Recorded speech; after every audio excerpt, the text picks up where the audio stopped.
Welcome to Coffee Break. Thoughtful conversations for a busy world.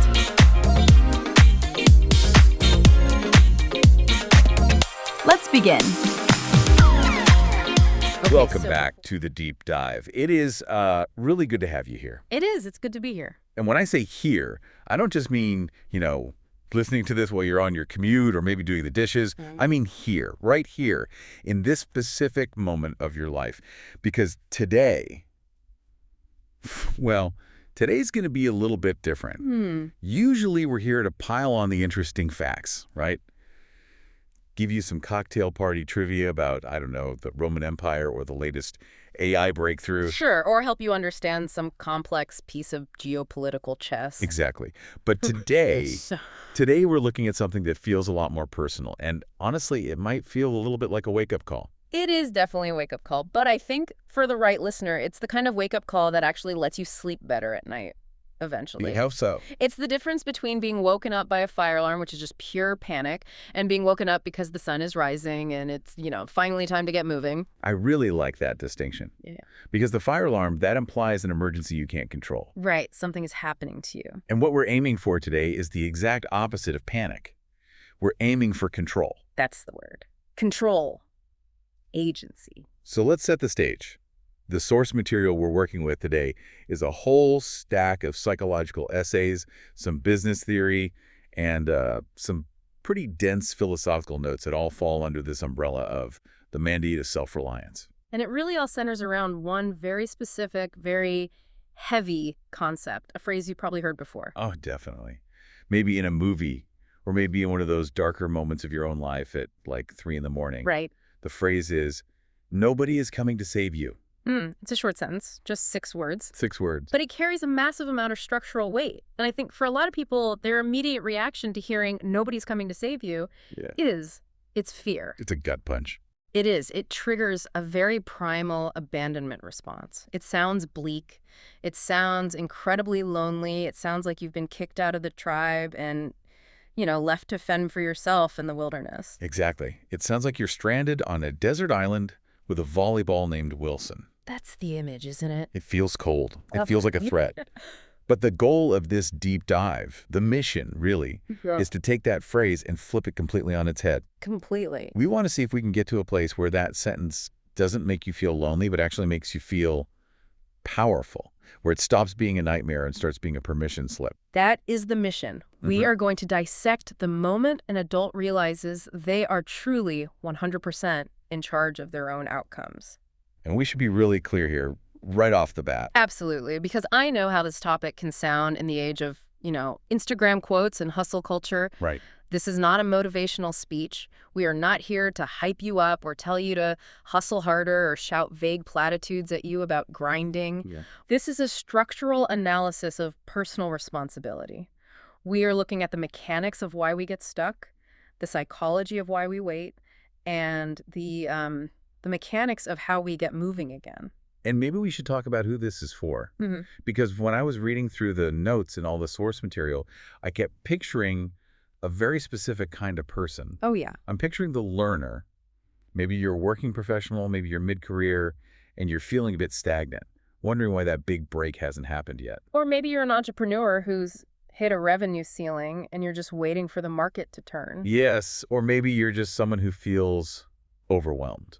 You know that feeling. I think we all know that feeling. The noise of modern life has just cranked it to 11. The inbox is overflowing, the demands are high, and you just feel a bit frozen. That's a good word for it. Frozen. Yeah. Stuck. It's that sensation of stuckness. It's a very specific type of paralysis. Yeah. You're doing the work, you're showing up, you're punching the clock, but internally you're kind of waiting. You're waiting for a break. You're waiting for things to magically improve. You're waiting for the clouds to part and a beam of light to just illuminate the path forward. It's the Sunday night blues extended into a lifestyle. It really is. Right. It's like you're treading water in the middle of the ocean, waiting for a boat to come by. You're not drowning, not yet, but you're definitely not swimming anywhere either. You're just expending energy to stay in one place. And getting more and more tired. And what this deep dive is suggesting, and this is the hard part, the part that might sting a little, is that there is no boat. And that realization, that terrifying moment of looking at the empty horizon, is actually the starting line. Precisely. That's the whole pivot. If we can just move past the initial shock of nobody is coming, we find something incredibly liberating on the other side. Liberating how? Because if nobody is coming, it means you don't have to wait anymore. You don't have to wait for permission. Or assistance, or the perfect time, or for the economy to get better.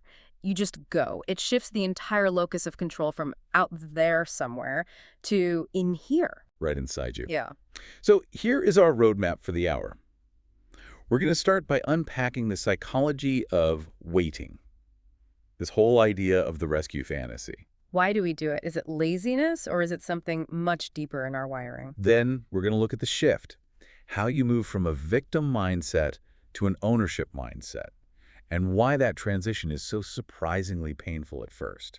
And then we get practical. Very practical. We're going to apply this nobody is coming lens to your career, your business, your bank account, and even your health. And finally, we're going to hand you a toolkit. Real concrete ways to reclaim that agency so you can stop reacting to your life and start directing it. It's a journey from paralysis to power. That's what it is. I love that. Okay, let's unpack this. Section 1, the psychology of waiting. The source material talks extensively about something called the rescue fantasy.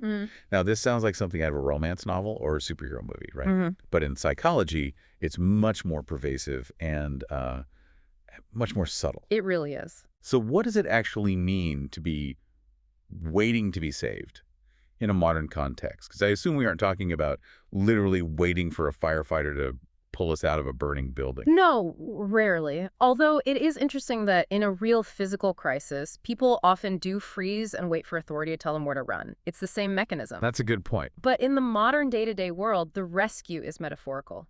The psychological mechanism is, it's very primitive. It goes all the way back to childhood. Yeah. Think about it. For the first, say, 18 years of your life, typically, if there is a problem, there's an adult whose job it is to fix it. Right. If you're hungry, someone feeds you.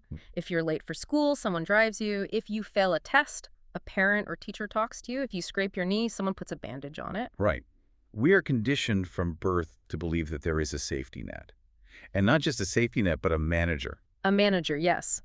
There is someone above us who is monitoring the situation and who will step in if things go off the rails. It's almost a contractual expectation we have with the universe. It's Yeah. like, I exist, therefore someone must care for me. Exactly. We internalize this authority figure. We have this deep-seated expectation that if we just behave, if we're good, if we follow the rules, the authority figure will reward us and protect us. The good child syndrome. That's it, exactly. The problem is we graduate, we get jobs, we become adults.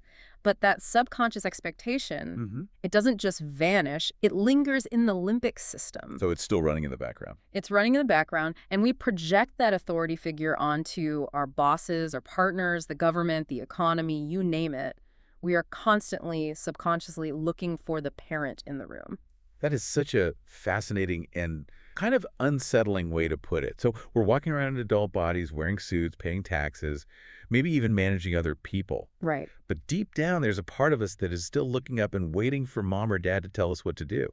In a sense, yes. And it manifests in really subtle ways. It's almost never conscious. You don't walk into a meeting thinking, I hope my boss acts like my dad today. Laughs. Right, that would be weird. But you might walk into a meeting thinking, I hope someone else takes the lead here because I don't want to get in trouble. Or I know I deserve a raise, but I'll just work really, really hard and wait for them to notice and give it to me. Oof.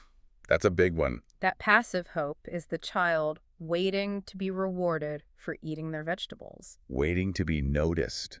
Waiting for external validation.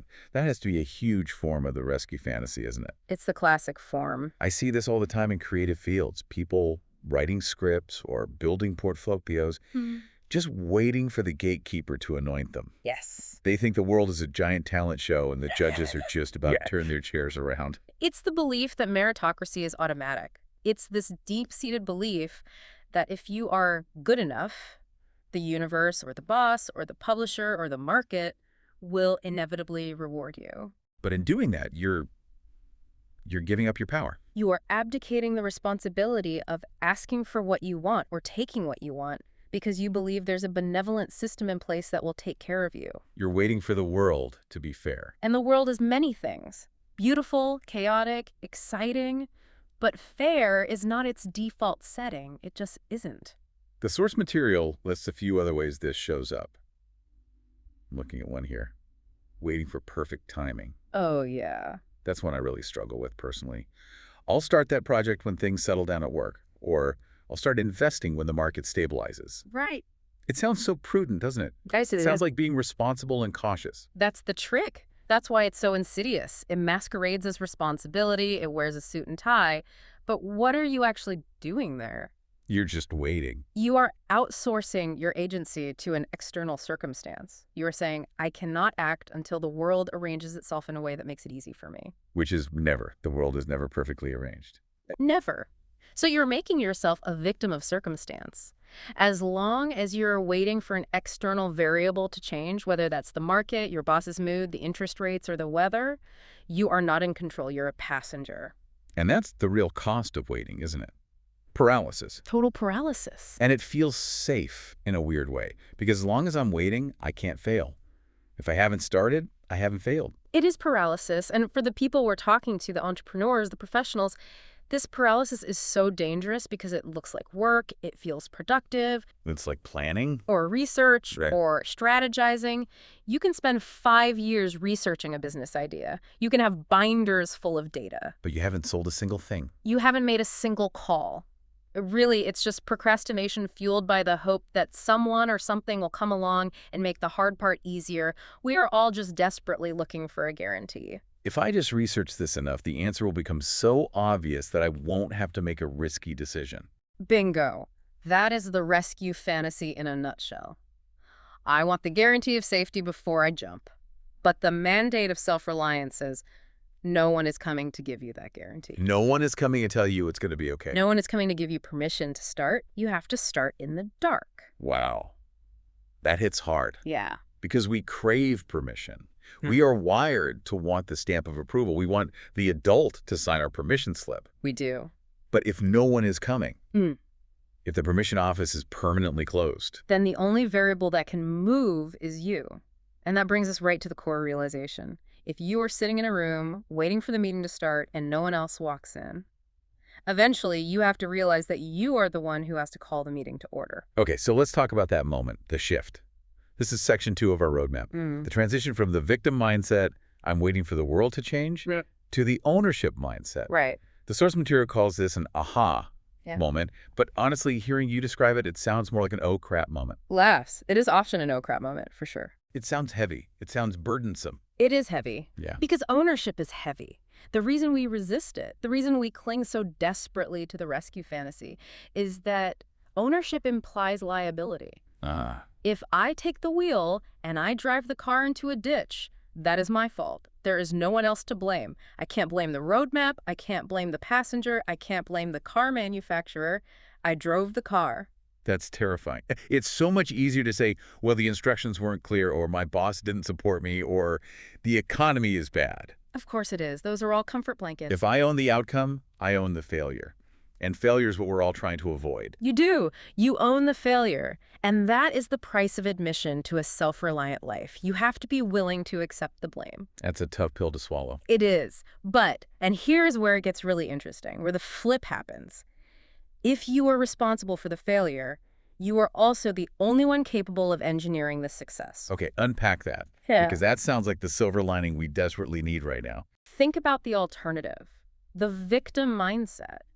If you believe your failure is caused by your boss, or the economy, or your upbringing, Then you're powerless. you're completely powerless. By definition, your success also depends on those things changing. If the economy caused your failure, then only the economy can cause your success. So you just have to sit there and wait for the world to be nice to you.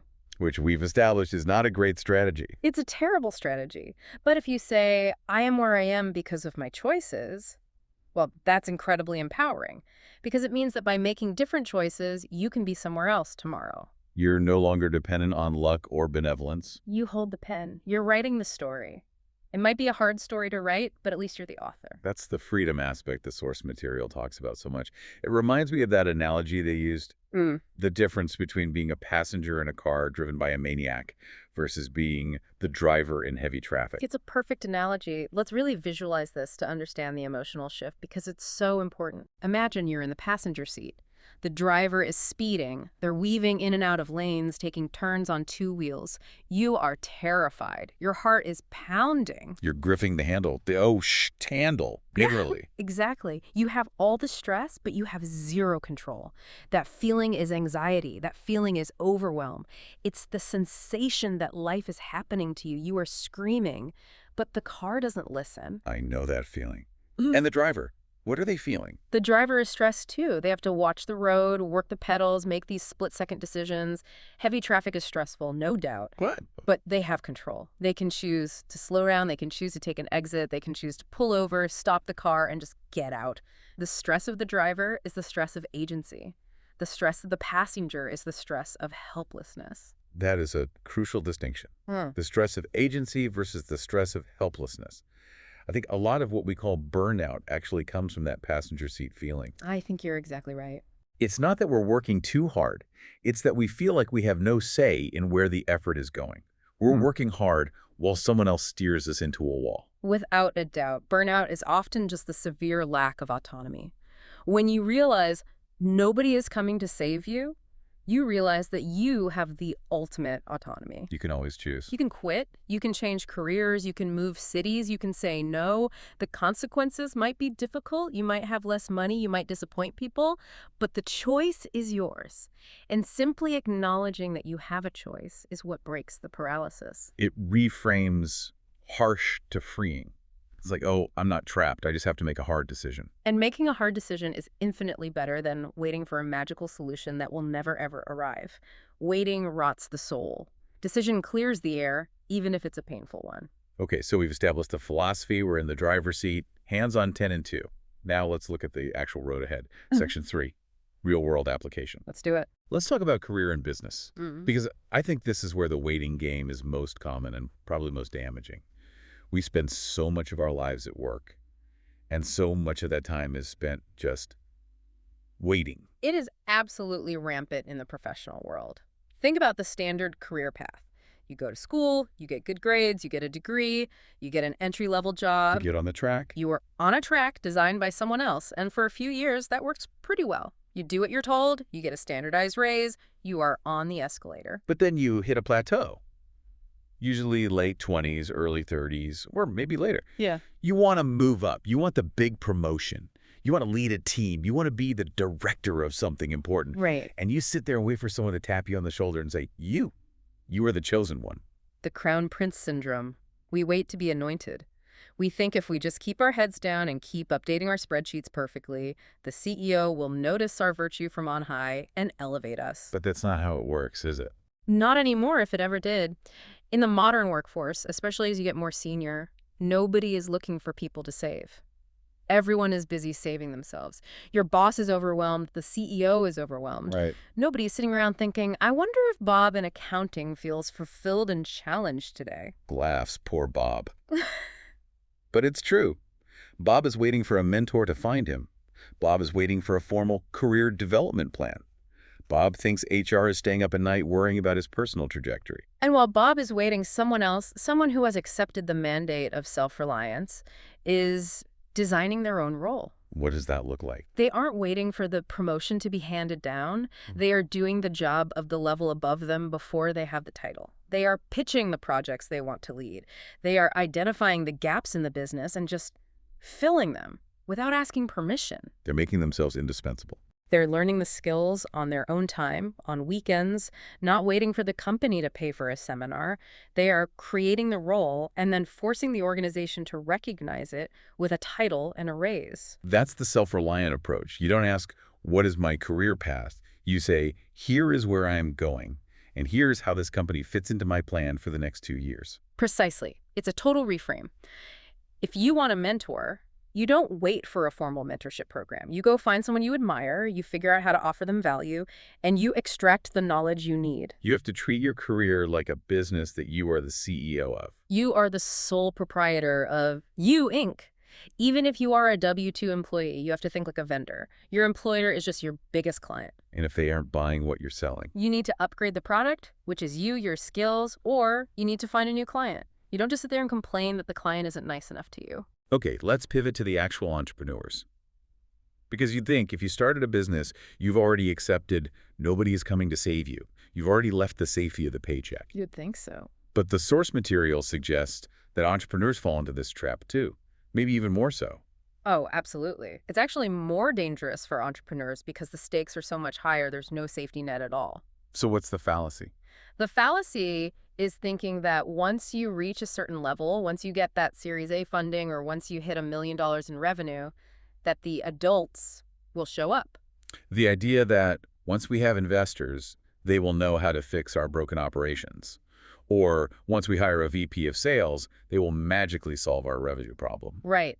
It's the belief that at the next level, the chaos finally stops and someone else handles the hard stuff. But in entrepreneurship, you are the final backstop, always. And no matter how big you get. If you hire a VP of sales and they fail, that is your problem to solve. If the investors get spooked and pull out, that is your problem. If the product breaks at 3 a.m. on a Sunday, that is your problem. It reminds me of that saying, it's lonely at the top. Yeah. We usually interpret that as like an emotional loneliness. Right. But this is a structural loneliness. It is lonely because there is no one above you to appeal to. There is no teacher to tell on the bully. If you are waiting for funding to save you, or a viral marketing moment to save you, or perfect market conditions to save you, you are dying. Those are all external dependencies. They're all boats you're waiting for. Exactly. A self-reliant entrepreneur moves forward before they feel ready, and without the guarantee of those external factors. They have to operate on the core assumption that the cavalry is not coming, so they better learn how to fight like hell themselves. Moving forward before you feel ready. That seems to be a recurring theme here, a really critical one. It has to be, because if you wait until you feel ready, you will never move. Ready is a feeling that comes from safety, and growth only happens in uncertainty. Ready implies you know the outcome. And entrepreneurship is the art of acting without knowing the outcome. It's a constant act of faith in your own ability to handle what comes next. So we covered the office, now let's go home. Section 4, the unglamorous reality, finances, and health. These are the areas where nobody is coming to save you gets really tangible and, frankly, pretty uncomfortable. It gets very uncomfortable because these are the areas where we carry the most shame and the most secret hope. Let's start with money. There is a deeply, deeply held fantasy for so many people that their financial situation will be resolved by a windfall event. Oh, 100%. The big one. The lottery. The inheritance from the rich aunt you never knew existed. Or maybe a more modern version. My crypto coin will go to the moon. Or my startup stock options will finally pop. It's all the same fantasy. Or even something more passive like the government will fix the economy and inflation will go down and then I'll be fine. Right. Yeah. It's all relying on an external event to solve what is often an internal discipline problem. We treat debt like it's a temporary glitch that the universe will eventually patch for us. The hard reality is, no one cares about your financial health as much as you do. Nobody. The bank doesn't care. The credit card company certainly doesn't care. In fact, they are actively profiting from your lack of care. They are bidding against you. This is where the rubber really meets the road. Yeah. Because budgeting is boring. Yeah. Saving is boring. It's not sexy. It's solitary work. It is so solitary. When you are sitting at your kitchen table at 10 o'clock at night, looking at your credit card statement, and that number just stares back at you, nobody is coming to write a check for you. And realizing that, truly deeply accepting that no one will pay off this debt but me, is usually the catalyst for aggressive, meaningful change. As long as you vaguely hope for a bailout, you'll keep making minimum payments. But when you accept there is no bailout. You get a second job, you sell the car you can't afford, you stop eating out for 6 months, you attack the problem because you know you are the only soldier on the field. And the same thing applies to health, right? I mean, this is probably the most literal example of all. Most literal. You can hire the best doctors in the world, the best personal trainers, the best nutritionists. You can throw all the money of the world at your health. But you cannot outsource the sweat. You cannot outsource the sweat. That belongs on a t-shirt. I love that. It's the fundamental truth. You can hire a trainer to yell at you and motivate you, but they cannot do the push-up for you. A doctor can write the prescription, but they cannot force you to swallow the pill or change your diet. It's the one area where you are completely undeniably in charge. Health is the ultimate meritocracy of self-reliance. You cannot buy your way out of the responsibility of maintaining your own biology. It is biological rent, and you have to pay it every single day. And yet we see so many people waiting here too, waiting for a diagnosis that explains everything and absolves them of responsibility, waiting for a magic pill like Ozempic or whatever the new thing is, thinking, finally, science has saved me from myself. And look, tools are great. Don't get me wrong. Medical science is a miracle. But relying on a tool to do the work of character is a trap. How so? If you don't take ownership of your health, your eating habits, your movement, the tool just becomes a crutch. And if that tool is ever taken away, you collapse. The mindset has to be, this is my body, I am the only one who lives in it, I'm the only one who can maintain it. It's dark. But again, if you accept it, it puts the power right back in your hands. You aren't just a victim of your genetics or your environment. You are the manager of them. Exactly. You play the hand you were dealt, but you are the one playing it. You can fold, or you can bluff, or you can play for the win. But you don't just sit there and complain to the dealer about your cards. All right, we've thoroughly dismantled the rescue fantasy. We've probably scared everyone a little bit. A healthy dose of fear is okay. We've established that we are the drivers. Now let's give the listener the owner's manual. Section 5, the toolkit. How do we actually take control starting tomorrow? Right, because philosophy without action is just daydreaming. If we accept that nobody is coming, what do we do differently on a Tuesday morning? Let's start with tactic 1 from the source material, setting priorities. If I am the captain of this ship, I guess I need to know where we're going. That is step 1, and it's the one most people skip. Most people live their lives in what I'd call reaction mode. Reaction mode. They wake up, they immediately check their phone, they answer emails, they respond to their boss's latest fire drill, they react to their spouse's mood. They are basically a pinball bouncing around a machine designed by other people. They're just reacting to the bumpers. And they end the day completely exhausted, but they haven't actually moved forward on their own goals. They've just spun in circles putting out other people's fires. That's the passenger mode again, letting the world dictate your agenda. You're busy, but not effective. Self-reliance means you have to stop reacting and start directing. You have to set the agenda. This means before you open your email, which is just a convenient, organized list of other people's priorities for you, you decide what your priority is for the day. You set your own terms. If you are the boss of YouLink, you have to issue the orders for the day before you let any other messages in. So, practically speaking, this is, what is the one thing I absolutely must get done today to move the needle on my most important goals, and then doing that thing first? First, before anything else. You pay yourself first with your time and your energy. You don't give the best, most creative hours of your day to other people's emergencies. You use them to build your future. Because nobody else is going to build it for you. If you don't prioritize your goals, no one else will. It's that simple. Okay, that's a big one. Tactic 2, making decisions faster. This connects back to what we said about waiting for certainty. This is a huge one. Decision fatigue and analysis paralysis are direct symptoms of the rescue fantasy. Explain that connection. We overanalyze because we are looking for the perfect choice, the choice that guarantees we won't get hurt or fail. We're looking for safety. We want to know the end of the movie before we buy the ticket. But that's impossible. You can never have all the information. It is. So the self-reliant individual develops the ability to decide with incomplete information. They have to trust their ability to figure it out on the fly. They trust their ability to handle the outcome. Yes, they say, okay, based on what I know now, I'm going to go left. If left turns out to be wrong, I trust myself to correct course and go right. But the most important thing is that I am moving. Speed of implementation. It's about momentum. Speed is a function of confidence. If you trust yourself to handle the consequences of a wrong decision, you can make decisions much faster. Yeah. If you are terrified of being wrong because you don't think you can fix it, you stall. So what's the tactic here? How do you practice this? Practice making small decisions instantly. Don't agonize over the menu at a restaurant for 10 minutes. Don't spend an hour choosing the font for an email. Decide and move. You have to train the muscle of trusting your gut.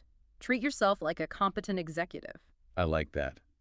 Stop outsourcing the decision to Yelp reviews and just pick a restaurant. It's low-stakes training for the high-stakes stuff. Exactly. If you can't pick a sandwich without external validation, you certainly can't pick a career path on your own. Okay. Tactic 3, creating structure. This one is interesting. The notes say you are now both the boss and the employee.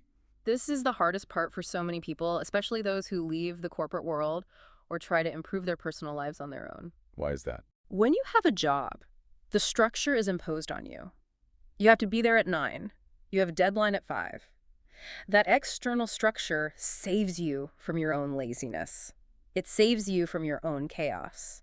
But when you're on your own, or when you're trying to write that novel on the weekends, or get in shape, there is no boss. No one cares if you sleep in. And when there is no boss, you have to become the boss, and you have to be pretty strict boss, too. You have to build the whole system. You have to build the structure, you set the schedule, you impose the deadlines on yourself. You cannot wait for motivation to strike. Motivation is a rescue fantasy. Structure is self-reliance. Oh, say that again. Motivation is a rescue fantasy. It is. It's waiting for a feeling to save you. A self-reliant person doesn't go to the gym because they feel like it. They go because it's 6 a.m. on Tuesday, and that's what the schedule says. The feeling follows the action, not the other way around. So it's about creating non-negotiable rules for yourself. I write for 1 hour every morning. Period. No negotiation. Correct. And you have to treat your promises to yourself with the same respect you would treat a promise to your scariest boss. If you constantly blow off your own deadlines, you are teaching yourself that you cannot be trusted, and that absolutely destroys self-reliance. Self-esteem comes from keeping promises to yourself. That's the foundation of it. That leads perfectly into the final tactic, Tactic 4, which I think is the most poignant one from the source material, doing hard things without applause. This is the true test of self-reliance. Why do you say that? Because in school, when you did a good job, you got a gold star. In sports, you got a trophy. In our first jobs, you get a good job from the manager. We are trained from birth to perform for an audience. We're trained to be performers, not creators. Exactly. We want the cookie, we want the pat on the head, we want the likes on social media. We are constantly looking for that external validation that tells us we're on the right track. But the work that truly changes your life, The deep work, the financial discipline, the early morning workouts, the late nights studying a new skill, that is almost always done in the dark. Nobody is watching. Nobody is cheering. There is no immediate reward. in fact, there is usually immediate pain. It's uncomfortable. It is. Nobody's going to throw you a parade because you put $500 into your Roth IRA instead of buying a new TV. No. And nobody is going to clap because you stayed up late fixing a bug in your code or practicing your presentation for the 10th time. Nobody is coming. Also means nobody is watching. And you have to learn to do the difficult work simply because you said you would do it. That is the definition of integrity. That is character. It's the old quote, right? Integrity is what you do when no one is looking. It is. And it builds a very specific, very powerful kind of resilience. When you no longer need the applause to keep going, you become unstoppable. Why unstoppable? Because you are fueled from the inside, not the outside. You become a nuclear reactor, not a solar panel. You generate your own power. You don't need the sun to shine on you to function. A nuclear reactor, not a solar panel. That's a really powerful image. It really is the essence of it. So we've gone through the whole journey. We started with the unsettling realization that we're waiting for a savior who isn't coming. We moved through the fear of that into the freedom of ownership. We looked at how it applies to our jobs and our money and our health. And now we've got some tools. Set priorities, decide fast, build structure, and work in the dark. It's a complete pivot in your worldview. If you really take it on, it changes everything. It really is. And I think as we wrap up here, it's important to circle back to what you said at the very beginning. This isn't about being harsh. It's not about being a tough guy or some kind of lonely ascetic. No, not at all. It's about love, actually. It's about loving yourself enough to take care of yourself. How do you mean? If you had a child, you wouldn't want them sitting on a curb waiting for a stranger to pick them up. That would be neglect. You would want them to know how to walk home. You would want them to be capable and Exactly. strong. Treating yourself with that same level of respect, believing that you are capable of walking home, that you are worth the effort of building your own life, is the ultimate act of self-care. It's not selfish. It's responsible. It's the antidote to overwhelm. It simplifies life immensely. When you stop worrying about what everyone else is doing or what the economy is doing, and you focus entirely on the question, what can I do right now with what I have? All the noise just quiets down, You have a job to do. and you just go do it. I feel like I need to sit in silence for a few minutes after this one. But before we go, we always like to leave the listener with a final thought. Something to chew on. I have a question for you. I want you to look at the one area of your life where you feel the most stalled. Maybe it's your fitness, maybe it's a business idea you've had for years, maybe it's a relationship issue. The one place where you feel the most frustration. The place where you're well and truly stuck. Right. Ask yourself this question and be brutally honest. Who are you waiting for to fix it? Put a name to it. Are you waiting for your boss to give you a chance? Are you waiting for your spouse to change? Are you waiting for the market to improve? Identify the savior you're waiting for. Identify the savior. And then ask yourself this: what would you do right now in the next 10 minutes if you knew for a 100% undeniable fact that they were never, ever showing up? If the bus is never coming, you better start walking. Start walking. What is your first step? That's it for this deep dive. We hope this sparks something for you. Maybe a little bit of healthy fear, but hopefully a lot of action. Take that first step. Go do something hard today, even if nobody claps. We'll see you next time. Take care.